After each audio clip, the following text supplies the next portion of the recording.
Panibagong araw, panibagong video naman mga katolits. So, pasok. Intro.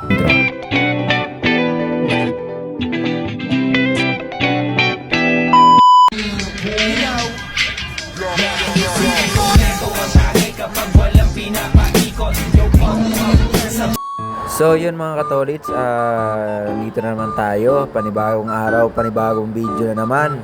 At panibagong biyahe na naman. So yun, kakaalis lang namin ng Lipa, Batangas. So dahil ang pupuntahan namin mga katolits is Lucena. So isa-isahin natin ang madadaanan natin, like Chowking and Jollibee. So San Jose ang diretso natin mga katolits. May nakalagay na dyan, San Jose, Batangas. So yun mga katolits. At ito ang crossing ng Lipa, Batangas bago tayo dumako sa ating pupuntahan. So merong dito, gasoline station. Wow. At yun nga, medyo mabundok dito at angatin. So sa gustong mga pumunta dito mga katolits or dumaan, medyo lang talaga, hindi naman masyadong traffic, kaso medyo paangat yung mga mga daan. Pero kung ako ang nagbiyahe niyon mga katolits, kung ako lang mag-isa ay hindi ko kakayanin yan kung wala tayong Waze or Google Map. Tamang-tama naman yung pag-alis natin mga katolits kasi sobrang ganda ng panahon. Mainit hanggang Lucena kung saan ako nanggaling. Ganon din ang panahon dun sa Lucena nung dumating kami dun. At dito kakaliwa tayo, ay nakita nyo yung signage na yung mga katolits, yung may itlog. Yan yung ginawa natin nung unang panahon.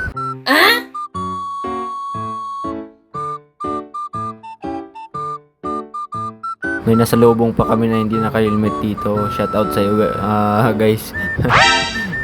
Safety lang tayo kapag wala tayong helmet. Yan guys, pinapakita ko simbahan ng Katoliko.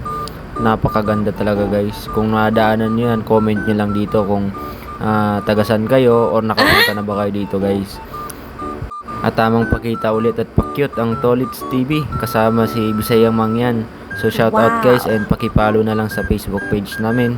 And yun nga mga Tolits, nandito na kami sa may expressway papunta ng Lipa, Batangas. Yun nga, tumingin-tingin kami dito at pinakita namin dadaan tayo sa ilalim ng butas ng karayom. Wow! At napakwento nga sa akin ni Pader sa dito, habang nagbabiyahe kami, nagkukwentuhan tayo kami. Yun naman talaga pangpawalan ng antok sabi niya nga sa akin, dito nga pala daw ako matanda pa daw sa akin yung na yan. Yung pagpanganak ko daw, matanda pa daw sa akin yung expressway na yun. Ginagawa pa daw in that time.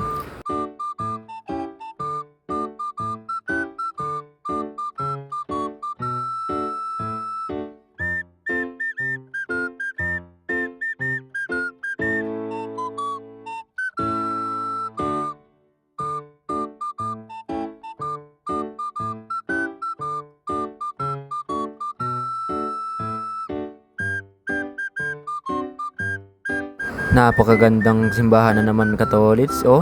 Ipaki-comment ka mga katolits kung saang lugar to. Wow. At hindi ko masyado kabisado yung yung lugar na to napakaganda, talagang binidyohan ko talaga. Grabe grabe yung mga pinagdadaanan natin mga katolits. Talagang sobrang ganda ng mga Catholic Church.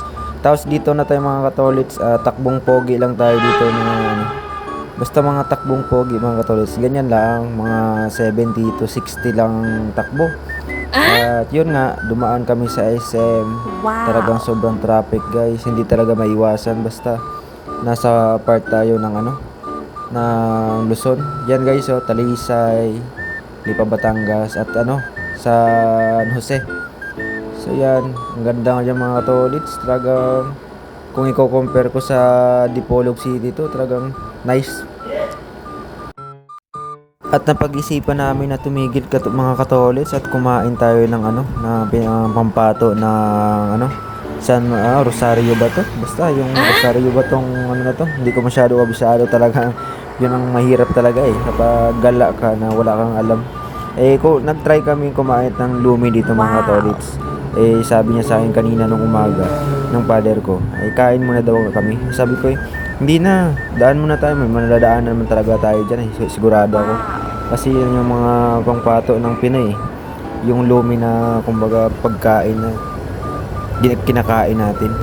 At pagkatapos namin kumain mga tolits, yun, nagbiyahe na ulit tayo. Wala na lang tayo mga tolits para magpahinga.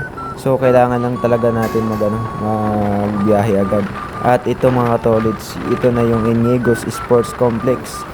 So, ito dati yung dito tayo naka-assign dati mga tolits. At liliko tayo dyan mga tolits, nilampasan na natin. Talagang mahirap lumiko dito kasi bibilis ng takbo ng dito, mga sasakyan.